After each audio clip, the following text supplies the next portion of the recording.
আজ সবাই মিলে প্ল্যানিং করে বেরিয়ে পড়েছিলাম আর চলে গেলাম স্প্ল্যানেডে। ওই একটু ঘুরতে আর সাথে খাওয়া দাওয়া করতেও।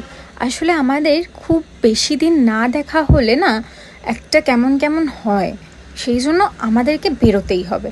আর স্প্ল্যানেডে পৌঁছেই সবার আগে মেন যেটা সফটি, সেই সফটিটা খেয়ে আমরা চলে গেছিলাম নিজামে। নিজামে গিয়ে নিজেদের পেট পুজো করলাম বিরিয়ানি দিয়ে। দেন আমি নিজামটাকে একটু ভালো করে এক্সপ্লোর করছিলাম, বিকজ আমি এই ফার্স্ট টাইম নিজামে গেলাম। আর নিজামে গিয়ে না আমার ওদের বিরিয়ানিটাই সবার ফার্স্ট ট্রাই করা ছিল। আমি জানি নিজামের কাঠি রোলটা হচ্ছে খুব ফেমাস, বাট আমার স্পেশালি নিজামের বিরিয়ানিটা ট্রাই করার ছিল, সেই জন্য আমার বিরিয়ানিটাই সবার ফার্স্টে নিলাম। অ্যান্ড আমার রিভিউতে আমি এটুকুই বলবো যে আমার বিরিয়ানিটা না একটু বেশি ড্রাই ড্রাই লেগেছে। আমি জানি না তোমাদের কীরকম লাগে, বাট একটু ড্রাই ড্রাই আমার লেগেছে। তারপর আমরা নিজাম থেকে বেরিয়ে নিজামের ঠিক পাশেই একটা এত সুন্দর চুড়ির দোকান ছিল।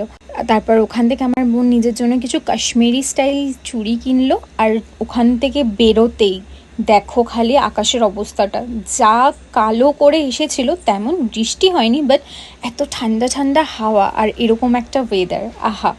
তারপর আমাদের হঠাৎ করেই মনে হলো যে আমাদের এখনও শপিং বাকি, তো সেই জন্য আমরা চলে গেলাম শ্রীলেদার্সে।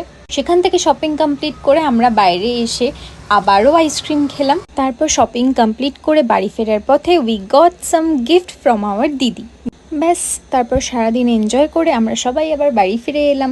তো তোমাদের এই মিনি ব্লগটা কিরম লাগলো সেটা কিন্তু আমাকে জানিও। আর যদি ভালো লাগে then please do like, comment, share and do subscribe my channel. Thank you.